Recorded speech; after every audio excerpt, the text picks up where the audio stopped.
সংগতি ৰাখি গোৱালপাৰা জিলা কংগ্ৰেছৰ উদ্যোগত অনুষ্ঠিত আজি বিএলএ পৰীক্ষণ শিবিৰৰ সভাপতি জিলা কংগ্ৰেছৰ সভাপতি দিগন্ত মেধি ডাঙৰীয়া, আমাৰ সকলোৰে শ্ৰদ্ধাৰ অল ইণ্ডিয়া কংগ্ৰেছ কমিটিৰ সম্পাদক আৰু গোৱালপাৰা জিলা আমাৰ লোৱাৰ আছামৰ দায়িত্বত থকা পৃথ্বীৰাজ সাথেজী,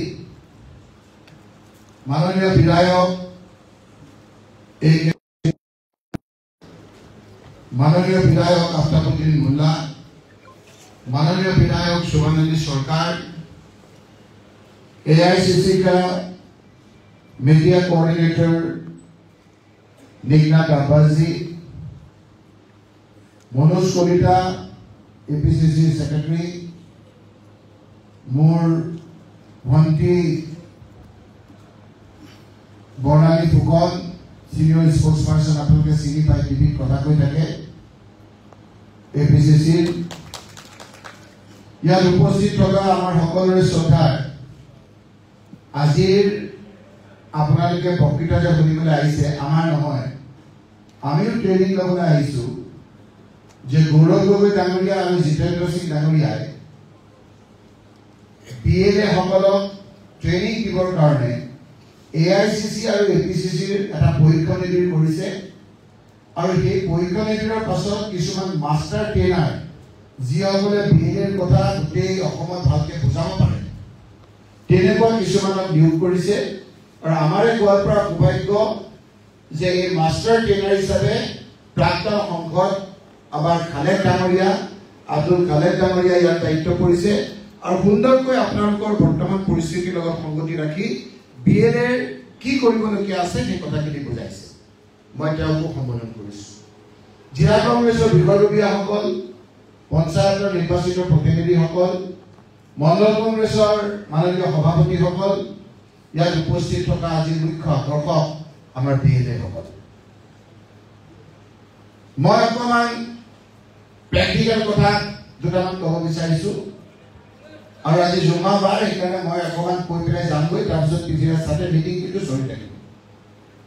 এই মিটিংখন খুব গুৰুত্বপূৰ্ণ। কিয় গুৰুত্বপূৰ্ণ মই কম, সেইকাৰণে মই জানিব বিচাৰিছো যে আজি যে গোৱালপাৰা বিএলএ যে আপোনাৰ মিটিং পাতিছে, জলেশ্বৰ সমষ্টি আৰু গোৱালপাৰা পূব সমষ্টি এখন হৈছে আৰু আমাৰ গোৱালপাৰা ৱেষ্ট সমষ্টি আৰু দুধনৈ সমষ্টি আমাৰ দুধনৈত অনুষ্ঠিত হ'ব।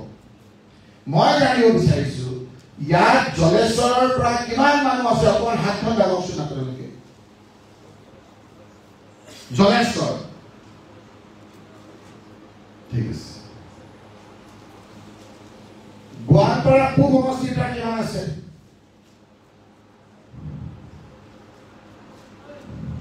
ঠিক আছে, বেয়া নাপাব, মই অকণমান এই সাথে ডাঙৰীয়াৰ লগত কথা পাতিছিলো।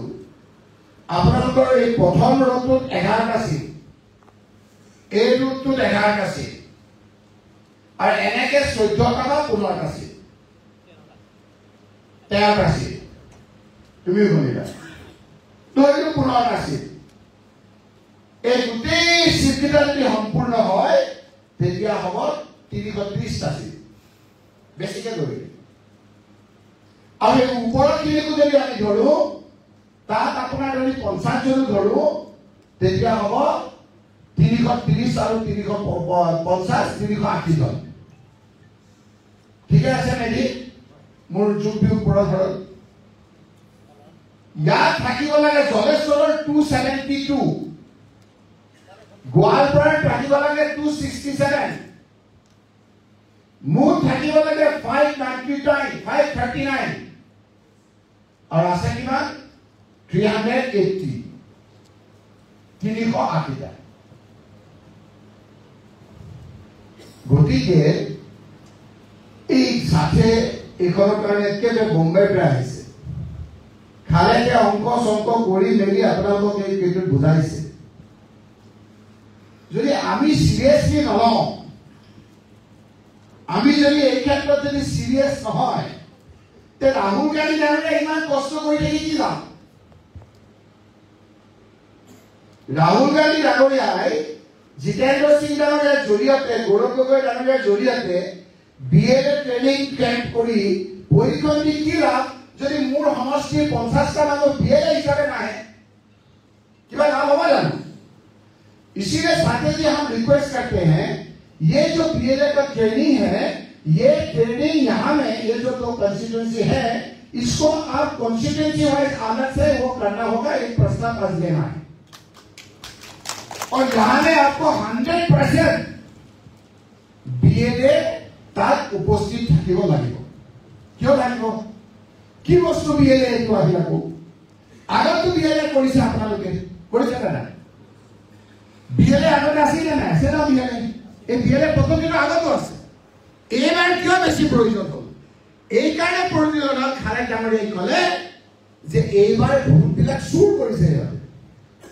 কথাবিলাক বুজিছে কেনেকৈ চুৰ কৰিছে কৈছে নহয় যে মহাৰাষ্ট্ৰত বহুলোকে কৈছো যে মহাৰাষ্ট্ৰত লোকসভা নিৰ্বাচনত কংগ্ৰেছ এনচিপি শৰদ পাৱাৰ উদ্ধৱ ঠাকৰে শিৱসেনা আমি বহুত চিট পালো মই ছুটিকে কৈছো ছমাহৰ পিছত হোৱা নিৰ্বাচনত আমি ধৰা খাই গলো সব জিকি গল বিজেপি কেনেকে হ'ল বাকীবিলাক আমি কৈ আছো ৰাহুল গান্ধী ডাঙৰীয়াই মানুহ থাকে এটা কমপ্লেক্সত লোকসভা নিৰ্বাচনৰ সময়ত 700 মানুহ আছিল 700 এই ছমাহৰ পিছত যি বিধানসভা নিৰ্বাচন হ'ল তাত 70,000 মানুহ হ'ল 70,000 কথাখিনি বুজি পাইছে কেনেকে হ'ল তেওঁলোকে ওচৰৰ মানুহ বিভিন্ন ঠাইত আনি ভোটাৰ লিষ্টত সোমোৱাই তেওঁলোকে ভোট চুৰ কৰি থাকিল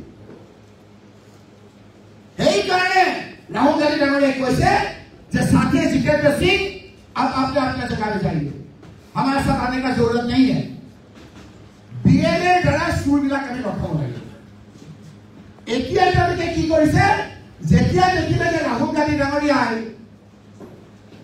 70,000 ভোট সোমোৱাটো ধৰা পেলালে এতিয়া নতুন পদ্ধতি সোমাইছে যে ভোট বিলাক এতিয়া কাটিব আগতে জোৰা লগাইছিল এটা জোৰাও লগাব ভোট কাটিব এই ভোটটো কাটাৰ কাৰণে 65 লাখ মানুহ বিহাৰত কেনেকে কৰিছে সেই কথাখিনি আপোনালোকে দেখিছে আৰু এইখিনি ভোট চুৰ আমি ৰখাব লাগিব এতিয়া কথা হ'ল যে ভোট চুৰ কেতিয়া কৰে হিমন্ত বিশ্ব শৰ্মাৰ চৰকাৰ আছে চৰকাৰ থকা অৱস্থা তাৰ ভোট চুৰ কৰিবলৈ কিয় হ'ল কথাখিনি আমি বুজিব নালাগিব জানো আমি যে পৰীক্ষা দিবলৈ যাওঁতে যদি ভালকৈ পঢ়ি যাওঁ তেতিয়া আমি নকল কৰাৰ প্ৰয়োজন আছে জানো আমি কেতিয়া চুৰ কৰাৰ প্ৰয়োজন আছে জানো যদি ভালকৈ নপঢ়ো তেতিয়া গৰু ধৰোতে টুকুৰা দিওঁ টুকুৰা দি আমি চুৰ কৰি আমি পৰীক্ষাত পাছ কৰিবলৈ বিচাৰোঁ হয়নে নহয় এতিয়া হিমন্ত বিশ্ব শৰ্মা চৰকাৰে এই যে 5 বছৰ আছিলে এই 5 বছৰ আৰু 5 বছৰত কোনো কাম নকৰিলে সেইকাৰণে তেওঁলোকে এতিয়া চুৰ কৰি ইলেকশ্যনত জিকিবলৈ ওলাইছে তেওঁলোকে যদি দালে আজি আমি পাতে হৈ তেওঁলোকৰ এই চুৰটো আমি ৰখাব লাগিব কি কৰিব নোৱাৰিলে তেওঁলোকে মনত পেলাই দিম মই কেৱল কথাখিনি যে তৰুণ গগৈ ডাঙৰীয়া যেতিয়া চৰকাৰ নাছিলে যেতিয়া এজিপি চৰকাৰ আছিলে সেই সময়ত অসমৰ মানুহে হুলস্থুল হৈ গৈছিলে যে কৰ্মচাৰীসকলে দৰমহা পোৱা নাছিল আমাৰ সকলোৰে মনবিলাক বেয়া আছিল এনেকুৱা এটা অৱস্থা আছিল যে ঘৰবিলাক চলিব পৰা নাছিল স্কুলবিলাক ভাঙি চিঙি চুৰমাৰ হৈ গৈছিল গেলামালৰ দোকানীয়ে চাকৰিয়ালক বাকী নিদিয়া হৈছিল ইফালে গোৱালপাৰাৰ পৰা যদি গুৱাহাটীলৈ যায় মানুহবিলাক ভয় খাই থাকে কিয় বোলে আলফাৰ পাল্লা কৰিলে নেকি গুলিয়ালে নেকি হয় নে মনত একফালে আলফা একফালে চালফা একফালে পইচা পাতি নাই মানুহৰ আনফালে সেই সময়ৰ কেন্দ্ৰৰ বিজেপি চৰকাৰ ৰাজ্যৰ এজিপি চৰকাৰে এখন এমঅইউ কৰিছিল মেমৰেণ্ডাম অফ আণ্ডাৰষ্টেণ্ডিং এই বুজাবুজি চুক্তিৰ যোগেদি গোটেই চাকৰিৰ প্ৰক্ৰিয়াটোকে বন্ধ কৰি থৈছিল তৰুণ গগৈ ডাঙৰীয়া চাকৰি চৰকাৰ অহাৰ পাছত কৰ্মচাৰীসকলক দৰমহা দিয়া আৰম্ভ কৰিলে স্কুলবিলাকত এলপি স্কুলবিলাকত য'ত এমএলএ মন্ত্ৰী পিছে ঘূৰি 1 লাখ টকা পাইছিল একো এপ্লিকেশ্যন নিদিয়াকৈ 4 লাখ 5 লাখ টকা দিয়া আৰম্ভ কৰিছিল এখন হাইস্কুলত 10 লাখ টকা দিয়া আৰম্ভ কৰিছিল হায়াৰ ছেকেণ্ডেৰীবিলাকত 20 লাখ 30 লাখ টকা দিয়া আৰম্ভ কৰিছিল প্ৰত্যেকখন higher secondary Rajiv Gandhi computer literacy প্ৰগ্ৰামৰ যোগেদি কম্পিউটাৰ শিক্ষা আৰম্ভ কৰিছিল। তাৰ পিছতো দেখা গৈছিল যে স্কুলত ল'ৰা ছোৱালীবিলাক নাযায়। কিয় নাযায়? দুখীয়া মানুহে কৈছিল যে কেনেকৈ যাব, মই মোৰ ল'ৰা ছোৱালীক খাবলৈ দিব নোৱাৰো। এই যে দুপৰীয়া যে স্কুলত যে ফ্ৰী খোৱাটো কৰিছিল, সেইটো তৰুণ গগৈ ডাঙৰীয়াৰ দিনত দিছিল। তাৰপিছতো স্কুলত নোযোৱা হ'ল ল'ৰা ছোৱালী। কৈছে আমি কেনেকৈ যাম যে ধনী ল'ৰাবিলাকে সুন্দৰ সুন্দৰ কাপোৰ পিন্ধে, মোৰ দুখীয়া মানুহৰ কাপোৰ নাই। মই ছুটিকে কৈছো তৰুণ গগৈ ডাঙৰীয়াই আকৌ ইউনিফৰ্ম ফ্ৰী দিলে। তাৰপিছতো স্কুল নাযায়। বোলে কি হ'ল যে কিতাপ কিনিবলৈ পইচা নাই, আমি কিতাপ দিলো ফ্ৰী। তাৰপিছত দেখা গ'ল যে ল'ৰাবিলাক লাহে লাহে যোৱা হৈছে, ছোৱালী নাযায়। তাৰপিছত 8, 9, 10 ছোৱালীক ফ্ৰী চাইকেল দিয়া হ'ল। হয়নে নহয় কথাবিলাক? হয়নে নহয়? হয়নে নহয়? আমি পাহৰি গৈছো এইবিলাক কথা। আমি ৰাজমিস্ত্ৰীলৈকে প্ৰত্যেকটো সমষ্টিত আমি টকা দিছিলো। তাৰপিছত বোলে 2001 চন 2006 চন আহি গ'ল। তৰুণ গগৈ ডাঙৰীয়াই ক'লে যে এতিয়া অলপ মানুহৰ মুখত হাঁহি ওলাইছে, আমি মূল সমস্যাবিলাক সমাধান কৰিব লাগে। এই সমস্যা সমাধান কৰিবৰ কাৰণে আলফা ল'ৰাসকলক মাতি অনা হ'ল। সেইসকলৰ লগত কথা পতা হ'ল। ইউপিএ চৰকাৰ আহিলে, ডক্টৰ মনমোহন সিং, সোনিয়া গান্ধীৰ চৰকাৰৰ পৰা MOU বাতিল কৰি চাকৰি বাকৰি দিয়া আৰম্ভ কৰিলে। আকৌ 2011 আমি যেতিয়া আহিলো, ৰাইজে ক'লে আপোনালোকে ভালকে চলাইছে, আপোনালোকে চলাওক। সেই সময়তে তৰুণ গগৈ ডাঙৰীয়াই 2006 চনত অসমৰ অন্যতম এটা সমস্যা বিদেশী সমস্যা সমাধান কৰিবৰ কাৰণে আছুক মাতি আনিলে। আছুক মাতি আনি ক'লে যে চুক্তি কৰিছিলো, আমি চুক্তি ইমপ্লিমেণ্ট কৰিব লাগে, আপোনালোকে পৰামৰ্শ দিয়ক। মোৰ আজিও মনত আছে যে সেই সময়ত প্ৰফুল্ল ভট্টাচাৰ্য ডাঙৰীয়াই ওলাই গৈ কৈছিল যে আমি কংগ্ৰেছ বিৰোধী, আমি কংগ্ৰেছৰ ভাল নাপাওঁ। কিন্তু তৰুণ গগৈ ডাঙৰীয়াক আমি ধন্যবাদ জনাম যে চুক্তি স্বাক্ষৰ কৰা লোকসকলে 10 বছৰ শাসনত থকা পিছতো চুক্তি ৰূপায়ণৰ কাৰণে আমাক মাতি আনি কথা পাতিবলৈ সময় নাপালে। আজি যে তৰুণ গগৈ ডাঙৰীয়াই চুক্তি ৰূপায়ণৰ কাৰণে যে আমাক মাতি আনিছে, মই তৰুণ গগৈ ডাঙৰীয়াক ধন্যবাদ দিছো। কিন্তু এই চুক্তি ৰাজ্য চৰকাৰৰ বিষয়বস্তু নহয়, কেন্দ্ৰীয় চৰকাৰৰ বিষয়বস্তু। আমি তৰুণ গগৈ ডাঙৰীয়াক কৈছো যে আপুনি প্ৰধানমন্ত্ৰী পৰ্যায়ত এখন আলোচনা কৰক। মাত্ৰ এসপ্তাহৰ ভিতৰত তৰুণ গগৈ ডাঙৰীয়াই ডক্টৰ মনমোহন সিঙৰ লগত কথা পতাৰ ব্যৱস্থা কৰিলে। এক সুন্দৰ পৰিৱেশ, এটা সমস্যা সমাধান হৈছে। তাৰপিছত আছুক মাতিলে, চব পলিটিকেল পাৰ্টিক মাতিলে, মালিক মানুহ মাতি 15 দিনৰ পিছত ডক্টৰ মনমোহন সিঙৰ লগত ত্ৰিপাক্ষিক আলোচনাৰ ভিত্তিত 1971 চনৰ 25 বছৰ আগত অহা সকলো লোকৰ নাম অন্তৰ্ভুক্ত কৰি তেওঁলোকৰ গতি সন্নতিৰ সৈতে এখন শুদ্ধ NRC উলিয়াই সেই NRCৰ যোগেদি এই সমস্যা সমাধান কৰাৰ কাৰণে আমি পদক্ষেপ ললো। এক সুন্দৰ পৰিৱেশ। সেই NRC পৰৱৰ্তী সময়ত বিজেপিৰ দিনত সুপ্ৰিম কোৰ্টত তত্ত্বাৱধানত আৰম্ভ হ'ল। মই কম আজি মই আলম ডাঙৰীয়াক সেইকাৰণে ধন্যবাদ জনাম। এদিন হঠাৎ মই দিল্লীত থকা অৱস্থাত খবৰ আহিল যে 48টা মহিলা নিজৰ গিৰিয়েকৰ ঘৰৰ পৰা ঘৈণীয়েকৰ ঘৰলৈ বিয়া হৈ যোৱাৰ পাছত চিনাকি দিবৰ কাৰণে এখন লিংকেজ চাৰ্টিফিকেট তৰুণ গগৈ ডাঙৰীয়া মুখ্যমন্ত্ৰী থকা অৱস্থাত, ৰকিবুল হুছেইন পঞ্চায়ত মন্ত্ৰী থকা অৱস্থাত এখন পঞ্চায়তৰ ছেক্ৰেটাৰীৰ দ্বাৰা লিংকেজ চাৰ্টিফিকেট দিয়াৰ ব্যৱস্থা কৰিছিল। গুৱাহাটী হাইকোৰ্টে সেইখন বাতিল কৰি দিলে। হাহাকাৰ লাগিল। 48টা মহিলা তেওঁলোকৰ ল'ৰা ছোৱালীলৈ কিমান হ'ব চাওক। লগে লগে আমি কপিল সিবালৰ ওচৰলৈ গ'লো, বিবেক কাটকাৰ ওচৰলৈ গ'লো, ইন্দিৰা জয়সিঙৰ ওচৰলৈ গ'লো, ৰাহুল গান্ধী ডাঙৰীয়াক ক'লো যে এই লোকসকলক অলপ কৈ দিয়ক, অলপ কম পইচা ল'ব লাগে। তাৰ ফলশ্ৰুতিত আমাক তেওঁলোকে পৰামৰ্শ দিলে যে এইটো কিছুমান ট্ৰাইবেল মানুহ বা বঙালী মানুহে কেছ কৰিব লাগিব। মই গোৱালপাৰালৈ আহি ৰচিকা নামত লগ ধৰিলো। আজিও আপোনালোকে চাব সুপ্ৰিম কোৰ্টত লিখা আছে বেলিফা মাৰা ভাৰ্চেছ গভৰ্ণমেণ্ট অফ ইণ্ডিয়া। বেলিফা মাৰাকৰ নামত এটা কেছ কৰিলো। ভানুজয় ৰাভা এটা ৰাভা সম্প্ৰদায়ৰ লোকৰ নামত আমি কেছ কৰিলো। ৰঞ্জিত দাস এজন বঙালী সম্প্ৰদায়ৰ লোকৰ নামত কেছ কৰিলো। আৰু এজনৰ নাম আছিলে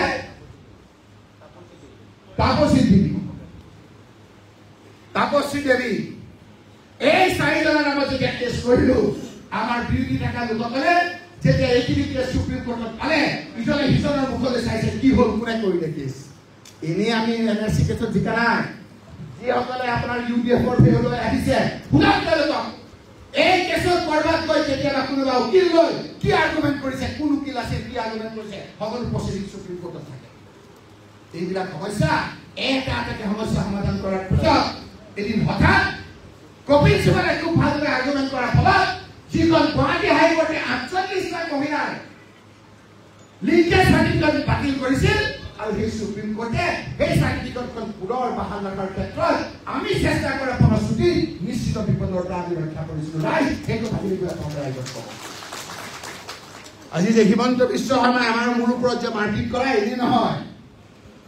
এনে নহয় বুজি পাই যাওক কাক কৰিলে কি হ'ব সেইকাৰণে কৈছোঁ ৰাইজ যিমান কালৰ চেষ্টা কৰক কিয় মানি পেলাওক সেইটো বা চেষ্টা কাৰণে মই আপোনালোকৰ পক্ষত থাকিম ৰাইজ চিন্তা নকৰিব আপোনালোকে চিন্তা নকৰিব হয় কিছুমান উগ্ৰ তিতা বিজেপি আৰু ইউডিএফ দুটা এক তেওঁলোকৰ পাল্লাত পৰিলে আমাৰ কিছু বিপদ আহিব যোৱা পঞ্চায়ত নিৰ্বাচনৰ সময়ত ৮২ পাৰাত কিছুমান লোকে মোক ক'লে বোলে ছাৰ ইয়াত এজন সিংবি বুলি বিজেপি আহিছে তেওঁ কৈছে যে এইবাৰ যদি বিজেপিক ভোট দিওঁ তেতিয়াহ'লে আমাক ইলেকশ্যন নকৰে মই ক'লো যে ৰাজনীতিটো আচল নহয় তোমালোকৰ জীৱন বাচিব লাগে যোৱা তোমালোকে যি ইচ্ছা কৰা কৰি ২৮শ ভোটৰ ভিতৰত ২৫শ ভোট বিজেপিক দিলে ৭ দিনৰ ভিতৰত এভিকশ্যন কৰি দিলে গোৱালপাৰাত মই আহি কৈছিলোঁ ইয়াত এজন কিলা পৰিয়াল উঠিছিল লগত আমাৰ এমএলএ এজনক সহায় কৰিছিল তেনেকৈ হিমন্ত বিশ্ব শৰ্মাৰ লগত কথা পাতি আছিল 80% মুছলমান মানুহ মই ঘূৰাই কওঁ তাত বিজেপি জিকিলে নে নাই তাত এজিপি জিকিলে বিজেপি জিকিলে কেইদিনমানৰ পিছত ঘৰবিলাক ভাঙিলে নে নাই সেইকাৰণে কৈছোঁ যে হিমন্ত বিশ্ব শৰ্মা যদি এইফালে আহে এইফালে যদি সাপ এডাল যায় আপোনালোকে সাপডালৰ ফালে যাব সাপে কেতিয়াবা দুখুত দিব পাৰে তেওঁ কিন্তু দুখুত মাৰি পেলাব সাপক বিশ্বাস কৰিব হিমন্ত বিশ্ব শৰ্মাক বিশ্বাস নকৰিব ৰাইজ ভাৰতেৰে জিকিব লাগিব বিএলএ সকলে তাত যদি আমি ফাং ফুং কৰি যিমানখিনি মানুহ আহিব লাগে নাহোঁ পিছত কিন্তু আমাৰ বিপদ আছে ৰাইজ সেইকাৰণে মই আজি কৈছোঁ যে বিএলএ আমাৰ এই যিখন ট্ৰেইনিং সেইটো বহুত গুৰুত্বপূৰ্ণ আপোনালোকে ইয়াৰ পৰা যোৱাৰ পাছত প্ৰত্যেকটোতে বুথ চেণ্টাৰ বুথ কমিটি এখন কৰিব লাগিব আমি ভালকৈ যুঁজিব লাগিব আমি যুঁজিম মই ৰাজহুৱাকৈ কৈছোঁ আপোনালোকক যদি কোনোবা আমাৰ ইয়াত পঢ়ি থকা লোকে দুৰ্বল নেতৃত্বৰ বাবে আপোনালোকৰ আমাৰ হানি হয় তেতিয়াহ'লে আপোনালোকে ভালকৈ কাম কৰাৰ আমি ইয়াৰ মানুহ আমি তালৈ নিম মই মুখলাকৈ আপোনালোকক কৈছোঁ ভালকৈ কাম কৰা আপোনালোকে এই জটিল সময়ত আমি যুঁজিব লাগিব ভালকৈ কাৰ লগত ভাল কাৰ লগত বেয়া হৈ তাত কথা নাই হিমন্ত বিশ্ব শৰ্মাৰ লগত কোনোবাই যদি নেতি কৰে যিমান ডাঙৰ নেতা নহওক তেওঁৰ বিৰুদ্ধে ব্যৱস্থা লোৱা হ'ব মই আজি এই বিএলএ ট্ৰেইনিং কেম্পত স্বাধীনতাৰ সন্মুখত কথা কৈছোঁ আমাৰ জীৱন মৰণতকৈ হুলস্থুল হৈ আছে আৰু হিমন্ত বিশ্ব শৰ্মাৰ কবলত পৰি আমি তাক মিত্ৰতা কৰিম সেইটো কেতিয়াও নহ'ব হিমন্ত বিশ্বই চাই আছে নতুন বিপদ আহিছে এতিয়া আকৌ কিছুমান ঠাই ৰাজ্যপালে কিছুমান আপোনাৰ নটিচ দিছে অহাকালি আপোনাৰ হিয়াৰিং ল'ব নতুন এক বিপদ ৰাতিপুৱাৰ পৰা উকিলৰ লগত কথা পাতিছোঁ কেনেকৈ কি কৰিব লাগে আজি ৰাতি ৭টা বজাত পাতিছোঁ যুঁজিব লাগিব ৰাইজ সেই যিসকলে আমাৰ কথা নুশুনি বিজেপিক ভোট দিলে ঘৰবিলাক ভাঙি দিলে মই কথাবিলাক কোৱা নাই কাম হ'ব লাগে তাৰে কিছুমান মানুহে আমাৰ কথা শুনি মই কেছ কৰিলোঁ মই দেখাই দিম সেই কেছ কৰা মানুহসকলৰ ঘৰবিলাক ভাঙে নাই সেই কেছ কৰা মানুহৰ লাইনটো কাটি দিছিল যোৱা পৰহি হাইকোৰ্টৰ অৰ্ডাৰ আনি আকৌ নতুনকৈ লাইন বহাই লাইন দিবলগীয়া হ'ল ৰাইজ যুঁজিব লাগিব ভালকৈ বুজিব লাগিব আপোনালোকে ঘৰ ভাঙিছে হিমন্ত বিশ্ব শৰ্মাই লখিমপুৰ অঞ্চলত টাৰ্গেট কৰিছে কিয় উগ্ৰ তিতা দুটা বৰ্ণিক ৰাইজ বৰ্ণালী ৰাজপথ কামৰীয়া তেওঁ ইউডিএফ আৰু আমাৰ লগত থকা কিছু নহয় মুছলিমে এজন হিমন্ত বিশ্ব শৰ্মাৰ লগত মিলি আমাৰ এই বক্তৃতা কৈছে আজি নহ'লেও কালি ওলাব ৰাইজে বিলাকৰ সেইকাৰণে বিএলএ আমাৰ যিখন এইখন সভা সেইটো অতি গুৰুত্বপূৰ্ণ সেইকাৰণে শুকুৰবাৰ দিনা তেওঁলোকক মাতি আনিছে আজি মই হয়তো এটা এতিয়া যামগৈ, কিন্তু চাধে ডাঙৰীয়া বক্তৃতা আপোনালোকে শুনিব। আজি খুব গুৰুত্বপূৰ্ণ, শেষ নোহোৱালৈকে আপোনালোকে নাযাব। বিএলএ সকলে এফালে এজনটো আমাৰ শক্তি। ইয়াৰ পৰা মই এটা ডেট ফিক্স কৰি আমি প্ৰত্যেকটো মণ্ডল কংগ্ৰেছত আমি এখন এখন বিএলএ ট্ৰেইনিং কেম্প কৰিব লাগিব। মোক দায়িত্ব দিয়াৰ লগে লগে আজি 5 দিন ধৰি প্ৰথমে গ'লো মই বৰপেটা, তাৰপিছত গ'লো নগাঁও, তাৰপিছত গ'লো আপোনাৰ মৰিগাঁও, তাৰপিছত গ'লো ৰেলত আহিছো। ৰেলত আহি পেলাই গৈছো আপোনাৰ ধুবুৰী, নাম গৈছো মানকাছাৰ। কালি দেখিছে আপোনালোকে ধুবুৰীৰ পৰা মানকাছাৰ পৰা আহি কালি ইয়াত আহি ৰাতি 10:30 পাইছো। এতিয়া আগষ্টৰ অঞ্চলত যাম ঠেঙা। দিন ৰাত কষ্ট কৰিছো যে আমাৰ মানুহখিনি যাতে কোনো বিপদত নপৰে। এনআৰচি সময়ত আৰু কি কৰিছো, কেনেকে কৰিছো সেইখিনি কম। এতিয়া নতুন এটা আহিছে আপোনাৰ ৰিভেৰিফিকেশ্যন কৰাৰ আগত মই উকিলক লগ ধৰিছো। ৰিভেৰিফিকেশ্যন কৰাৰ আগত উকিলক লগ ধৰি কৈছো যে এইজন যিজনে ৰিভেৰিফিকেশ্যন কৰিছে দিছে সেইজনৰ এপ্লিকেশ্যন সুপ্ৰিম কোৰ্টে ইতিমধ্যে বাতিল কৰি থৈছে। এইবিলাক আজি আলোচ্য বিষয় নহয়। সেইকাৰণে মই ৰাইজে আপোনালোকক কৈছো যে আজি যে আপোনালোকে যে বিএলএ হৈছে, আজি এনেই এখন মিটিং হৈছে এইটো নহয়। এটা সময়ত আপোনালোকে ক'ব যে সাথে ডাঙৰীয়া আহিছিল, ৰকিবুল হুছেইন আহিছিল, আমাৰ এইসকল আহিছিল, কালেক্ট ডাঙৰীয়া আমাক ট্ৰেইনিং দিছিল, তাৰ কাৰণে আমি এই বিপদৰ পৰা ৰক্ষা পেলাইছো। আপোনালোকে ভালকে কাম কৰক, আমি ভোট চুৰ কৰিবলৈ নিদিওঁ। ভোট চুৰ কিয় কৰিছে হিমন্ত বিশ্ব শৰ্মাই? কিয় জানে? এই কামখিনি আমি কৰাৰ পাছত 2016 আমি এনআৰচিৰ মাধ্যমে সমস্যা সমাধান কৰিলো। আমি চুক্তি আমি বুজাবুজি চুক্তি বাতিল কৰি চাকৰি বাকৰি দিয়া আৰম্ভ কৰিলো। আলফা গ্ৰাহকক মাতি আনি আমি কথা পাতি সেই সমস্যা সমাধান কৰিলো। এখন স্কুলত আমি 4-5 টকা দিলো। বিভিন্ন ধৰণৰ আমাৰ হাঁহি উঠিল, আমাৰ মুখত হাঁহি আহিল। সেই সময়তে হিমন্ত বিশ্ব শৰ্মা আহি পেলাই ক'লেহি যে তৰুণ গগৈ চৰকাৰে কি কৰিছে, মূল সমস্যাবিলাক সমাধান কৰা নাই। উজনিত গৈ পেলাই কৈছে যে 6টা জনগোষ্ঠী মানে কংগ্ৰেছক ভোট দি আছে, আকৌ ভোট দি দিব, আমাক ভোট দিয়ক, 100 দিনৰ ভিতৰত আমি জনজাতি কৰিম। কি ধৰণৰ মানুহক ক'লে যে সদায় কংগ্ৰেছক ভোট দিয়ে, 350 টকা আপোনালোকক মজুৰি দিব লাগে, জনজাতি কৰিব লাগে, আমাক ভোট দিয়ক, 100 দিনৰ ভিতৰত কৰি দিম। ইয়াৰ কুজানমুখী মানুহসকলক ক'লে যাক আমি অৰ্ডিনেন্স কৰি জনজাতি কৰিছিলো, যাৰ পৰা এমএলএ হৈছিল, যাৰ পৰা ডক্টৰ ইঞ্জিনিয়াৰ হৈছিল, তেওঁলোকৰ ল'ৰা, তেনেকে ক'লে কংগ্ৰেছক ভোট দি দিব, আমাক ভোট দিয়ক, 100 দিনৰ ভিতৰত জনজাতি কৰিম। এজন জনজাতি লোকক হয় আমাৰ নীতি আদৰ্শৰ পৰিপন্থী লোকক অসমৰ ৰাইজে মুখ্যমন্ত্ৰী পাইছে, কিন্তু হিমন্ত বিশ্ব শৰ্মাই পিছ দুৱাৰি আহি এইবিলাকৰ কথা ক'লে যে 100 দিনৰ ভিতৰত কৰি দিম। হুপা টি গাৰ্ডেনৰ মানুহে বিজেপিক ভোট দিলে, বঙালী হিন্দু মানুহ 90% বিজেপিক ভোট দিলে, ক'লে যে আমাক ভোট দিয়ক, আমি আপোনালোকৰ সমস্যা সমাধান কৰিম। আজি মই সুধিব বিচাৰিছো বঙালী সম্প্ৰদায়ৰ লোকসকলক, মই ভাল পাইছো বঙালী ফেডাৰেশ্যনে কথাবিলাক সুধিছে যে আজি হিমন্ত বিশ্ব শৰ্মাৰ মন্ত্ৰীসভাত বঙালী হিন্দু মন্ত্ৰী ব্ৰহ্মপুত্ৰ ভেলীত কেইজন আছে? এজনো নাই। খুবত জ্বলি আছে মানুহখিনি। আগতে আমাৰ দিনত 4টা মন্ত্ৰী আছিল, চন্দন চৰকাৰ, গৌতম ৰয়, ডক্টৰ অজেন্দ্ৰ কুমাৰ দে আৰু বীৰেন্দ্ৰ কম্বলী। বঙালী মানুহখিনি খুবত জ্বলি আছে যে কোনদিনা ইলেকশ্যন হয়, আমি কোনদিনা আমাৰ এই বিস্ফোৰণ ৰাজপথলৈ নামাওঁ।